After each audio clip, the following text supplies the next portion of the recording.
for that. What is going on, everybody, and welcome back to Fantasy Nuts UK, a late night fantasy football show here on YouTube. Last week, I was joined by Liam from UK Dynasty, and if you want to check that out, head over to our channel, subscribe, give it a watch, see how good and bad our predictions was for week 2. But we are joined tonight by the Dynasty GOAT in the UK scene to discuss week 2 and look ahead to week 3.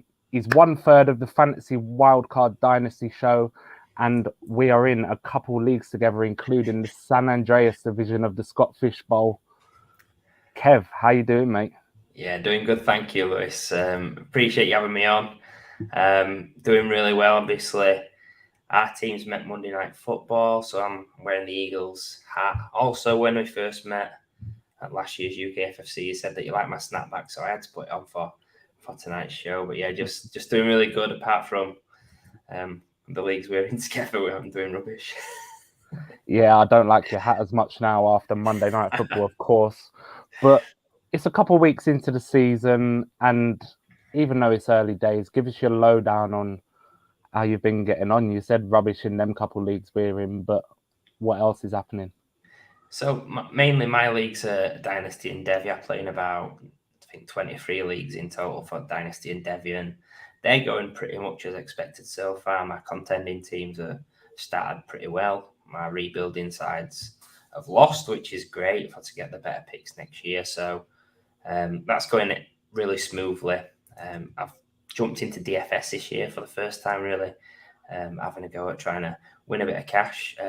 I'm down a little bit so far, but I did improve week 1 to 2, so just going to stick at it and see if I can earn some money and give some advice along the way. And then lastly, the charity leagues, I'm in a couple of years. Scott Fish Boy mentioned, where I'm 1-3, doing really bad in that, and also the UK FFC league where I'm 0-2, but actually I have scored the second most points in that league, so it's a little bit unfortunate to be 0-2, but yeah, just got to get them wins on the board soon in those charity leagues.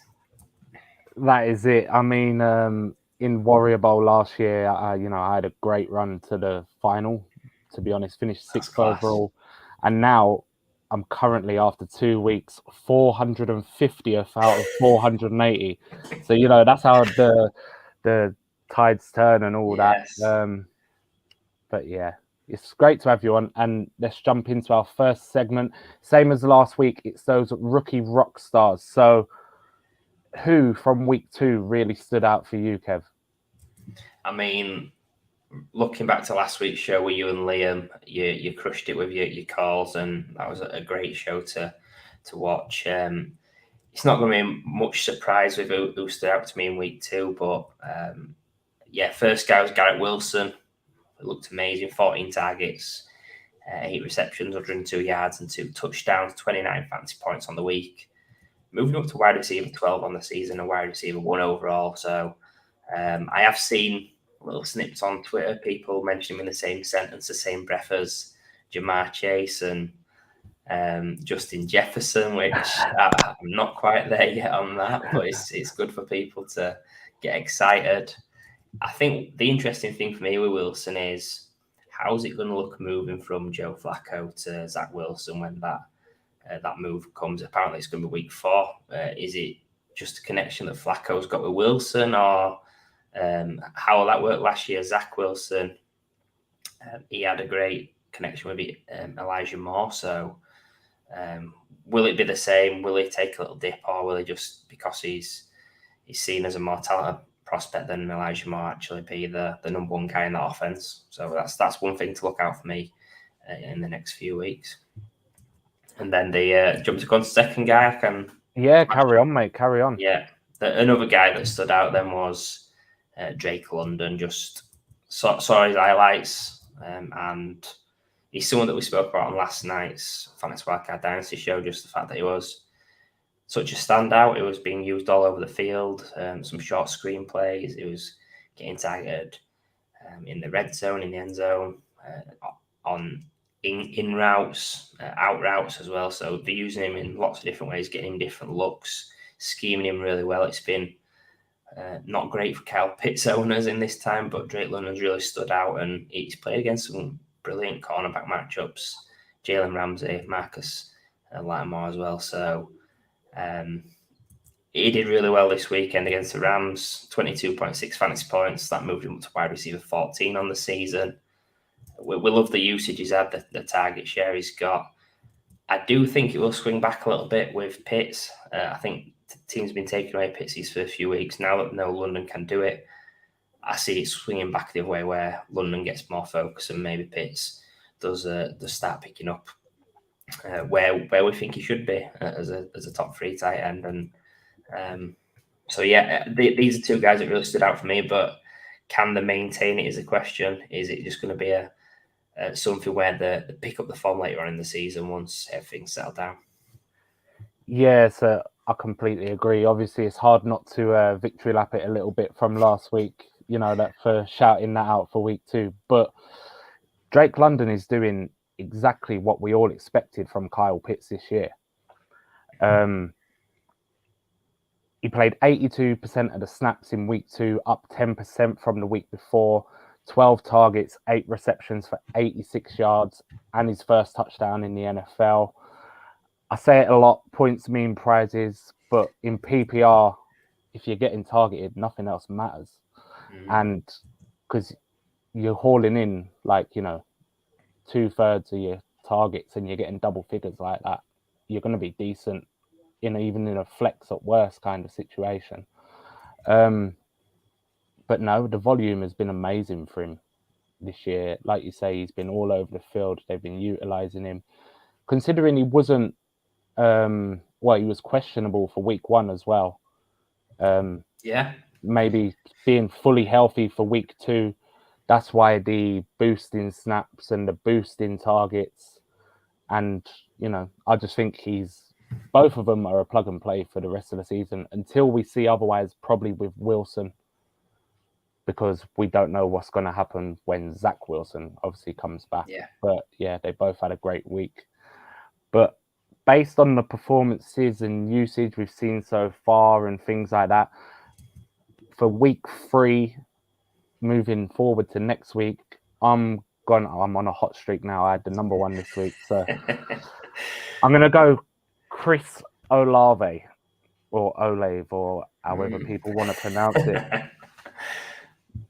But he had 13 targets in week 2. So he's already hopped Landry for the wide receiver 2 job in New Orleans. 80 yards, very respectable. Yeah. He had more targets than Michael Thomas this week, but hauled in 1 less. And of course, Michael Thomas had another score on the season. Yeah. Now, the Panthers, who they face in week 3, played the Giants week 2, Cleveland week 1. Not many yards allowed, but Jameis is the best quarterback that they would have faced so far this season. Yeah, agree. He seems to, and you know what he's like with his bombs. If Olay gets downfield, gets on the end of a couple of them, the yards are going to automatically boost. But there's a guy called Mike, part of the fantasy front office. They do a show on YouTube as well. And there's a few background stats. So a monster week is pending, basically. He ran a route on 85% of dropbacks, targeted on 34% of those. And I had to go and look this up myself because not that I didn't believe him or anything like that. He had a ridiculous 365 air yards this week. Wow. That's one for every day, yeah. It's that's stupendous. And yeah, that monster week is coming week 3 against the Panthers. Yeah, I love that. It's a good shout. I guess. What about you? Who are you? This is your prediction now. See if you can knock Liam off a second spot or so. Yeah. It's tricky because I think immediately you think wide receiver. And I was thinking, shall I try and be a bit contrarian, maybe go for Breeze Hall or a Kenny Walker? But there's a guy that's really stood out. He's gone under the radar a little bit the first 2 weeks because of how well guys like Wilson and London have done. Also, like Jahan Dotson, he's really stood out as well, getting a lot of attention. But the guy that I'm picking for week 3 is Treylon Burks. So through the first 2 weeks of the season, he's wide receiver 51, 7 catches, 102 yards over the 2 games, no touchdowns. But he's had really tough games against the Giants and the Buffalo Bills, both 2-0 teams, both been looking really solid against the pass as well. So it does get much easier for him in week 3. They play home to the Raiders. But then just looking at the stats for Burks, what he's done so far this season, 36.7% on targets per route run, which is first among rookies, including Wilson and London. You've got your 3.4 yards per route run, which is also first, and then 79.1 PFF grade, again, second amongst rookies. So the underlying stats, the metrics are really, really standing out. I think it's just a case of him continuing this, getting a little bit more volume, a little bit of luck, and that breakout's imminent for me. I think we saw his route participation doubled from week 1 to week 2, up to nearly 75% last week. So I think the breakout's imminent. I think he's someone that I think will have a big week 3, and whatever sort of league you're in, I think it's your last chance to buy low on him before that breakout and that value spike.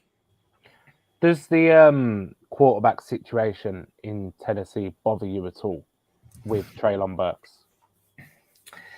I think for this season now, it's going to be Tannehill's team. The game was lost against the Bills, so I can understand why they put Malik Willis in to get him reps, because he is a raw QB, and any reps will be good for him long term. But I can't see him taking a job away from Tannehill at all. If some miraculously somehow he did, I would be worried, because he is a raw passer, and Tannehill has shown in fits and spurts that he can be an efficient passer. He can support wide receivers like AJ Brown. So I'd say minor concern maybe in the long term, but for this season, I'm really comfortable with Treylon Burks. And then if you do play Dynasty, you're just hoping that they do get the upgrade on Tannehill in a couple of years' time. Yeah, exactly. I mean, we're talking about just next week who is going to be that rookie, and you've said everything to completely back your guy there. But enough of the rookies for now. Let's jump into some of the week 2 action, a little bit begrudgingly, but the Vikings played the Eagles Monday Night Football. We'll come back to that in a minute. Who was your surprise package from week 2? Which player or match really you thought, wow, and who else produced those fantasy goods from those games? Yeah, I mean, just in terms of what blew my mind, it was the Miami comeback against the Ravens to beat them 42-38. 35-14 down entering the 4th quarter. Really interesting stat I've got, that teams trailing by 21 in the 4th quarter 1 and 711. That's the record in the last 11 years. The one team to win is the Tua Tagovailoa-led Miami Dolphins. So it's pretty wild that they came back against a really good Baltimore team. Obviously, was missing some cornerbacks or cornerbacks on snap counts on defense, but a well-run team like the Ravens, you don't expect them to give up a 21-point lead, especially in the 4th quarter. They outscored the Ravens to the Dolphins 28-3 in the 4th, so that's a very notorious score with Falcons fans. Sorry to bring that up, but yeah, 2 went crazy, 6 touchdowns. Eye-popping as well when you compare that. He's only got 28 touchdowns in his first 24 games. To get nearly a quarter of them in one game is pretty wild, getting the 6. Both Tyreek Hill and Jalen Waddle dropped 40 burgers on the week. And Miami are now 2-0. Got a juicy game against Buffalo this week, 2-0 teams. I know Buffalo are a lot of people's Super Bowl favourites. But what I would say is this is a game at Miami.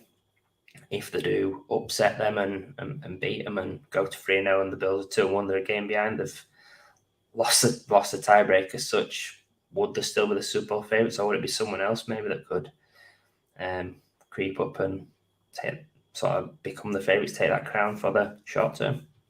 Yeah, someone's O has got to go, but Buffalo do look the real deal through 2 weeks, and it should be fun either way. Like you say, Baltimore are they're usually quite a well-oiled unit, and you wouldn't put them down for like letting a lead like that slide at all. They'd be one of the bottom teams of the list. Tua, he did have some game, especially the comeback, like you said, in the fourth quarter.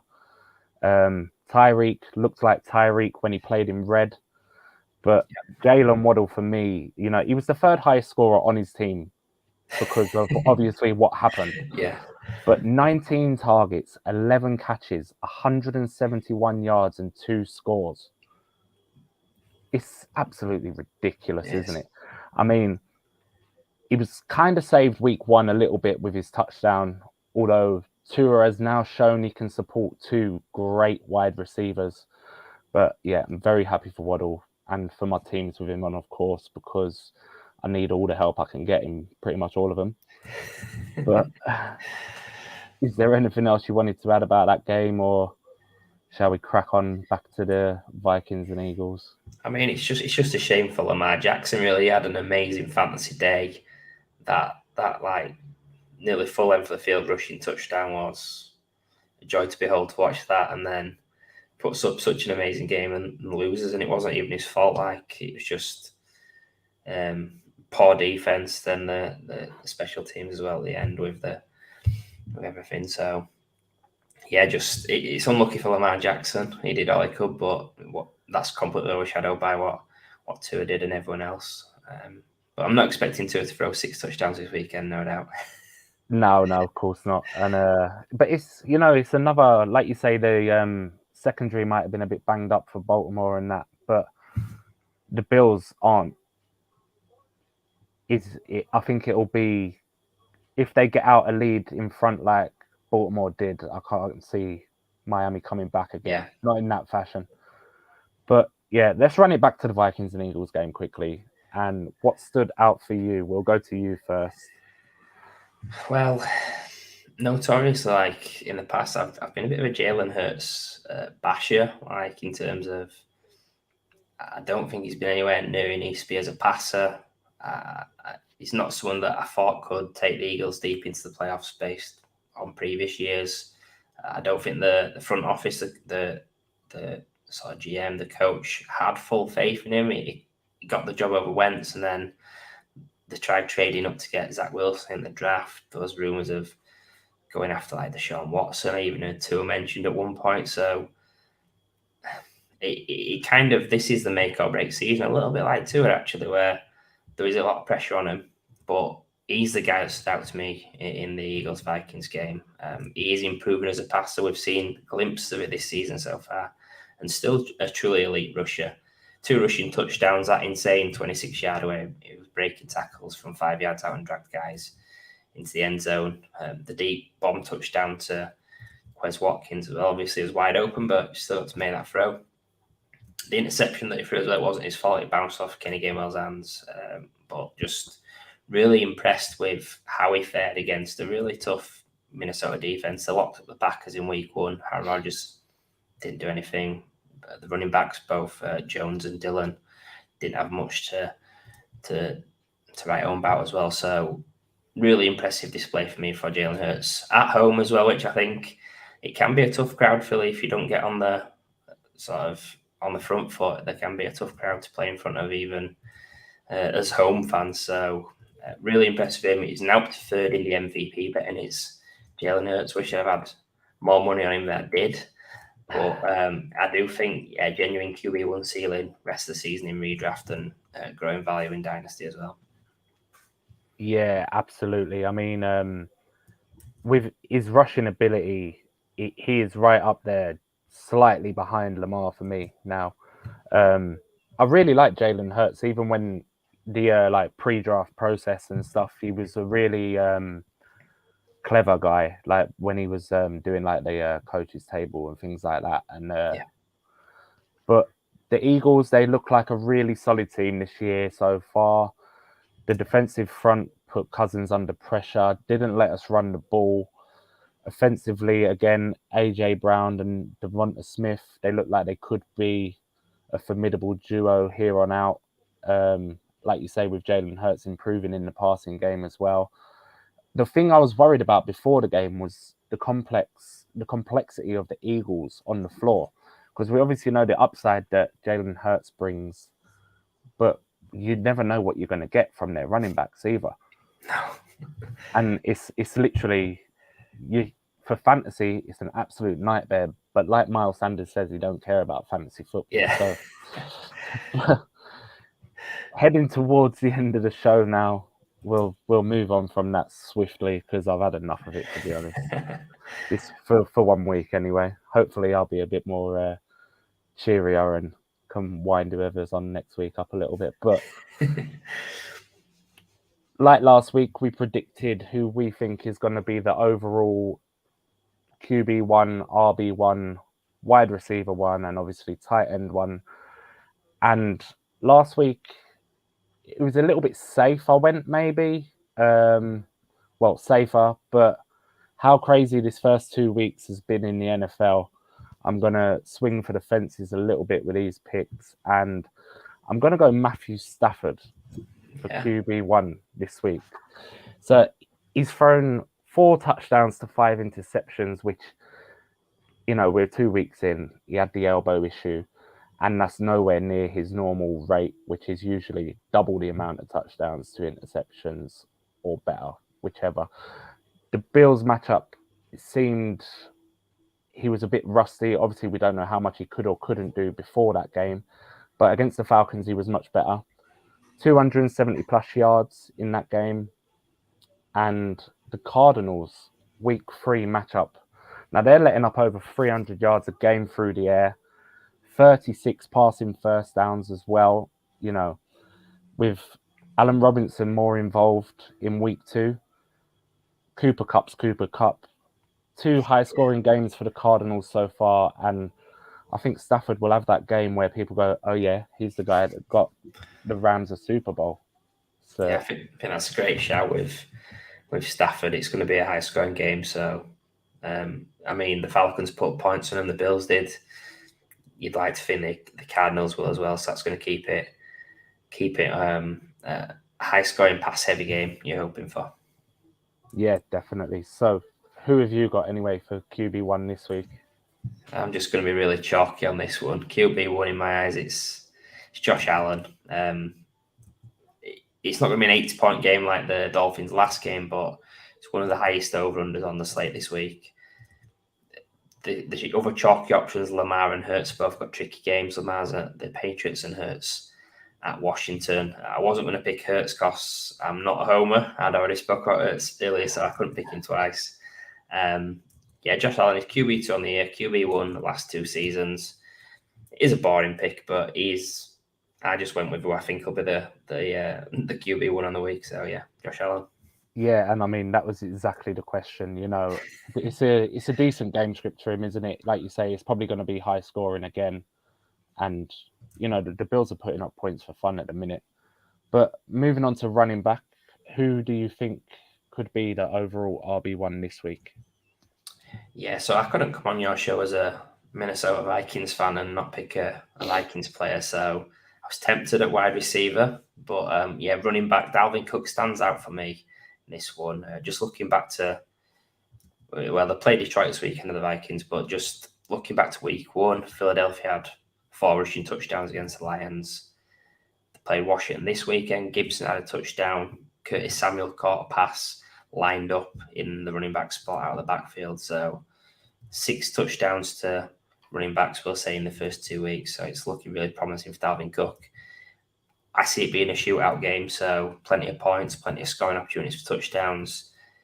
He's not hit the ground running, Dalvin Cook, running back 28 on the season. But I think this is where he gets it right. Home team, dome game, favourites. I think it's going to be a great week for Dalvin Cook in all formats, redraft, dynasty, and DFS. So he's someone that I'm really confident will be the running back 1 this week. Yeah, he had a game. I don't think it was last year, maybe the year before. Like he put up over 200 yards against Detroit. Obviously, things have changed there since. But like I said, swinging for the fences a little bit. I'm going Joe Mixon. Oh yeah. Now, the Jets actually contained the Ravens pretty well on the ground in week 1, but last week against the Browns, letting up 188 yards to Chubb Hunt and Jacoby Brissett. Now, Demetric Felton lost 4 yards on his one carry, but Cincinnati are quite a pass-heavy team. Over 63% of their plays over the last 2 weeks have been a pass, but they're still 8th in rush attempts. So this season as well, Mixon's been utilised a little bit more in the passing game than we've previously seen. 13 targets, he's caught 10 of them as well. So he's not only getting targeted or dump-offs or whatever, he is making use of them. And he hasn't scored this season, but he's averaging 16.4 points per game in PPR. So add a couple scores to that, and RB1 ain't out of the question for me. Yeah, that's really, really fair point with touchdowns. It's not a sort of a stat that you can be really confident with, and he's definitely looking like it's due for a regression back. And with that offense, if it does hit and it's clicking, the opportunity for scores elite, really. Yeah, exactly. But let's jump onto wide receiver. Yes, I'm going to go for Devontae Adams at the Titans this week. If we look back to week 1, Adams had 17 targets. Then he only had 7 last week versus the Cardinals. That was partly due to them being miles ahead of the Cardinals and not needing to pass when there were many scores up. But this week he bounces back. We saw that the Titans got smashed by the Bills. But their wide receiver one, Stephon Diggs, got 3 of the 4 passing touchdowns. With the Titans as well, it's a short week from Monday Night Football, so potentially the defense might be a little bit tired. Gives better looks for Devontae Adams. Plus, he's been a touchdown scorer in both his first 2 games back with Derek Carr, his old college QB. So, yeah, Devontae Adams, he's someone that really high on my list, and I think he's got a great shot of being wide receiver 1 this week. Yeah, so I touted that last week. I thought Adams could be the wide receiver 1 last week. Obviously, he didn't pan out. He had nowhere near as many targets and things like that. Like you say, they was miles ahead, and they didn't have to pass, really. But, yeah, I really like that shout against the Titans. They look leaky. But you mentioned it earlier, and you mentioned him earlier, rather, but you went with Dalvin Cook. I'm going Justin Jefferson. Yes. He is not my outsider, this one. He is, I think, not a banker, but he's got a really good shout. Week 1, flawless. He showed why he was first-round capital this off-season. And week 2, which I said as well, we don't want to bang on about that anymore. But it's a divisional matchup against the Lions in week 3. They've let up 50 points to wide receivers in fantasy so far, plus 380 yards to wide receivers over the 2 games. That's quite a lot. It's 8th worst in the league. And only 2 scores to wide receivers, but we've seen in week 1, Jefferson only needs a sniff and he scores. Yeah. Now, against the Lions, the last 3 times, so going back to the 2020 season, but it was actually in January. So last year, basically, the 3 times he played against the Lions, he had 9 catches for 133 yards. Then in October 21, he had 7 catches for 124 yards. And then in December, 11 catches for 182 yards and a touchdown. Immense. You know, he's a stud. I think he just bounces back this week, really, and picks up where he left off week 1. No, I agree with that. It's like, I'm going to sound like Homer, but Philly's cornerbacks are pretty awesome on the outside. I think the way team's going to beat that Philly defense through running back, tight end, and slot receivers. So I wasn't shocked he had a poor game against Darius Slay this week. But yeah, he's definitely in a prime spot to bounce back against that Lions defense this week. Absolutely. And after picking a safe one, I don't know if you've had a look, but I'm going Dawson Knox against Miami for the tight end one. Now, if Gabe Davis doesn't go, or he's limited, Josh Allen needs a buddy. And as you mentioned, it will be a high scoring game. Knox was his reliable option in the end zone last year. And Miami have been decent. And if they somehow manage to contain Diggs and Dawson Knox can score a couple, tight end one, I don't think is completely out the range of outcomes. Plus Miami last week against the Ravens. Andrews went obviously 9 catches, 104 and 2 scores. But Isaiah likely had 4 catches for 43 yards as well. So is tight end, or at least, inside, the way to go for Josh Allen this week? Yeah, Possibly. I think it's interesting because obviously the Ravens had a lot of success, and that was them playing from ahead. But also week 1, Jonnu Smith had quite a bit of success as well against Miami. So yeah, tight end's a good shout, especially when all the focus is going to be on Stephon Diggs after his 3 touchdown performance on Monday Night Football. Yeah, absolutely. But who is your tight end one for this week coming? Well, you mentioned his name in your analysis of the Miami Ravens game last week. It's Mark Andrews. He's playing at the Patriots this week, tight end 2 on the year. So it's a chalky pick, but he's not had the best game scripts, to be honest. The Ravens have twice been playing with heavy leads. So despite him getting 18 targets, which is tight end 2 on the season behind Tyler Higbee, I think there's room for even more pass volume. We know he's elite. A lot of people will be still expecting Kelsey to be tight end 1 this week, but I think I'm going to go for Mark Andrews just because I think there's not a lot between them, and I'd be hoping that. I'm just thinking with the KC playing Indy, they could smash them out of the water, and they might not need Kelsey to be on full form. So Mark Andrews is my tight end 1 pick. Thought I'd play it safe with you, with Dawson Knox. Yeah, I mean, I really like that. Of course, it's Mark Andrews, but the other point is, will Bateman go for over 100 yards for a second week on the trot? It's possible, don't get me wrong, but he hasn't shown the consistency so far, and Mark Andrews is definitely the safer pick if you're going to be stacking someone with Lamar in DFS for them cash games at least. Yeah.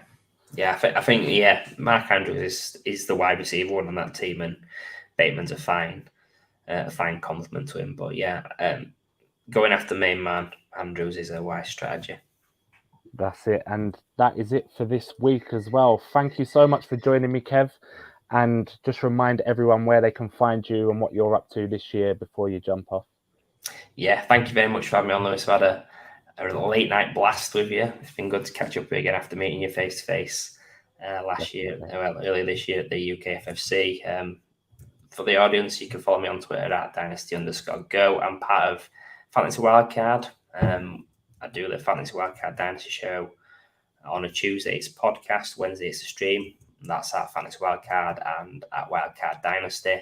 Also, I mentioned it at the start that I've been dabbling in DFS this year. So got a couple of threads that I do each week, usually on a Friday and a Saturday. It's just highlighting the key picks for the week, the value plays, etc. A bit of strategy as well. So if you follow me, you'll be able to see my tweets over the weekend and trying to win you some money in DFS as well. But just thanks again for having us on, Lewis, and I hope you all enjoyed it. Yeah, my pleasure, man. Thanks for coming on. And as always, jump over on Twitter, give us a follow at Fantasy Nuts UK. We'll post details of the next show and all that good stuff. But thank you for tuning in and have a great week 3.